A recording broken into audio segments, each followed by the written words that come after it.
a wonderful set of holiday pictures of Anthea and myself. Hi everyone, I'm Felicity Burke from FCM Consulting. I've got Anthea, who's the General Manager of Sales at Quest Apartment Hotels. Anthea's been part of the travel industry for the past, I think, over 14 years, most recently 9 years at Quest and 5 years on the TMC side. She sits on two board organisations and lives in Melbourne, only a few blocks away from me. We both agree we are ready to get out and travel. So welcome, Anthea.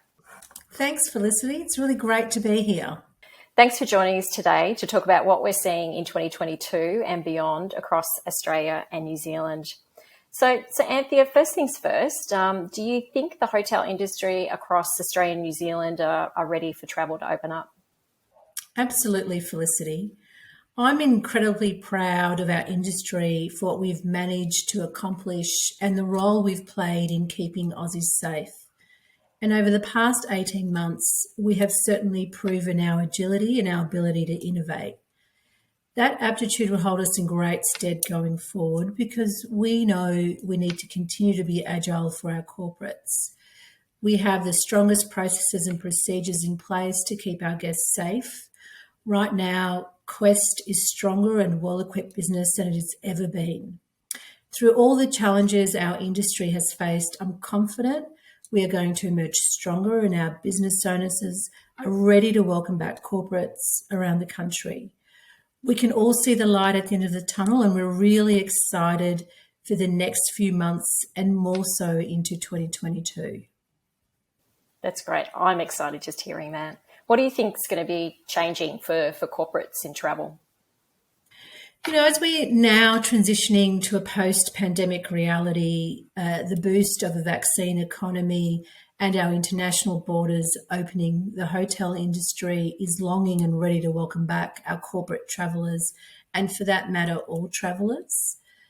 At Quest Apartment Hotels, we've always been customer-centric driven company, but this has increased ever more so as we can continue to adapt to the changing needs of our travellers.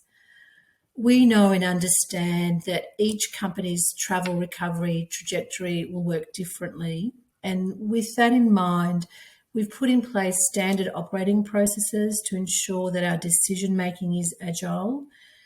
From understanding that our reservations will arrive last minute, Felicity, and they will cancel due to more outbreaks and border closures.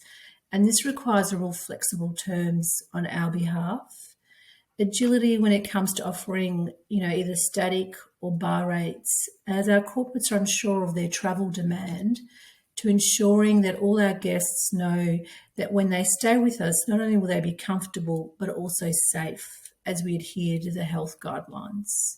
Do you think, just a question around meeting at events and so forth, do you think there will be an element of, starting small events to bigger ones, like we've got this, virtual event happening today? Absolutely. When it's safe to do so, I think there's a lot of pent-up demand and we will definitely see that return. And we've all got a responsibility to ensure that for all of our travellers that they feel that they are safe to be able to do so. Look, and you mentioned about pricing, and I think that's a really interesting one. When we look into 2022, each quarter the FCM Consulting team have been reporting on what are the average rates that are being booked across major cities right around the world. And we've just released the Q3 report, and it's really clear, in Australia and New Zealand, where international borders are closed, that our top regional destinations are absolutely booming, and that's both leisure and corporate, which you mentioned before. And the boom is when we're seeing peak travel time, which is summer holidays, school holidays, public holidays. So the demand in some of these regional towns is really just outstripping the supply to a point where people can't physically stay in some of these regional locations. And I think, where we see these peaks and troughs with demand, we're seeing this volatile nature of pricing. What are your thoughts around how does a corporate get a corporate fit of their program around these highs and lows in occupancies and pricing? Well, a lot of them are asking for flexibility because it's unknown. So a lot of them aren't able to guarantee room nights like they traditionally were able to. So reaching out in the RFP process and asking for dual rates, and that is to be able to manage the unknown on where they need to be and when their travellers will start travelling. So we're comfortably loading dual rates, static and bar rates to overcome that problem. And I think, I think what we're seeing as well is this partnership, the partnership between the corporation and the hoteliers is pretty key. I think we've all weathered quite a significant storm over these last 18 months, and moving into next year, everyone's got this spring in their step, this excitement to be travelling across Australia and New Zealand, heading back to normal. Partnership becomes key, and I think that agile nature, which you said before, is some corporates really don't know where they're going to be travelling to, so it's going to be an interesting time. I'm excited about it, and it's great to see fixed rate and dynamic pricing as well for corporates. So it's good. The interesting thing is, over the last couple of months, the team has surveyed quite a significant number of corporations, and there's two priorities moving into next year, into 2022. The two priorities are health and safety, which is quite obvious, and also the environmental and social governance initiatives. And that environmental and social aspects has really grown in conversation. And there's lots of different initiatives and solutions. What is the hotel industry doing to change and fit some of these priorities and focus for corporates for next year? We're certainly seeing it, Felicity. It's coming loud and clear through all of the RFPs. So we've developed our corporate social responsibility strategy, and it really underpins our values and culture. And we have 3 pillars. Environmental action, diversity and inclusion, and community involvement. We're currently in the process of setting the foundations. We're auditing where we are right now in the business with respect to our environmental footprint, the scope of diversity and representation, and how we can be part of meaningful change. We've got a very talented young lady called Maddie Maher who's leading the strategy for the group.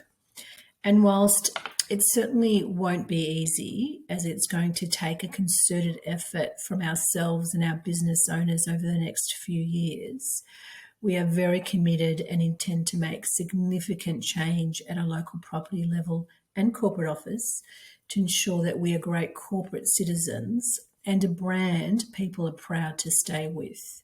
What do you see as best practice for some corporates to consider following as part of their hotel and travel program? I think it's a new and evolving space for a lot of the hoteliers, as well for our corporates.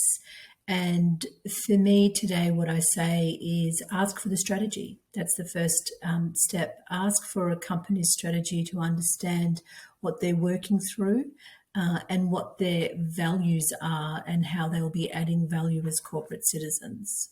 Yeah, perfect. And I think, you articulate perfectly in that some of the corporations we're working with are well advanced with their environmental and social strategy, and you see that in the RFP processes that we work with these clients on.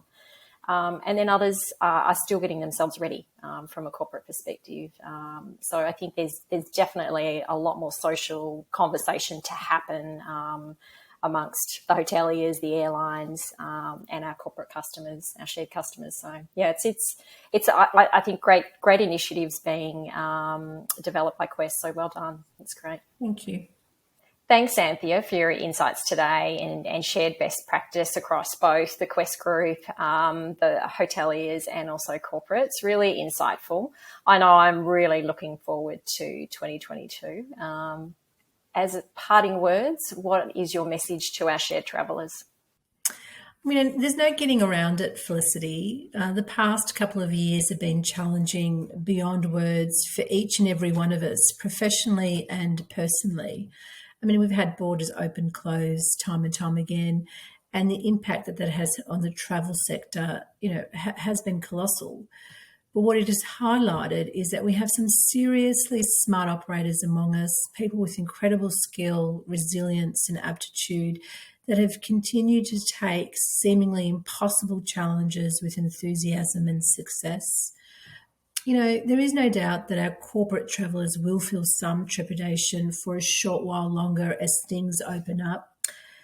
But I would really implore every person listening today within the travel industry to look around and trust each other.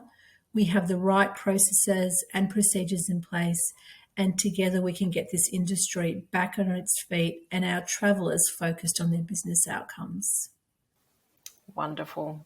Thank you so much, Anthea. Everyone, thanks for joining us today. I hope you found this market update informative. If you have any questions, please feel free to reach out to Anthea or myself directly. We would love to hear from you. We love the travel industry, and good luck for next year. Thanks, everyone. Thank you.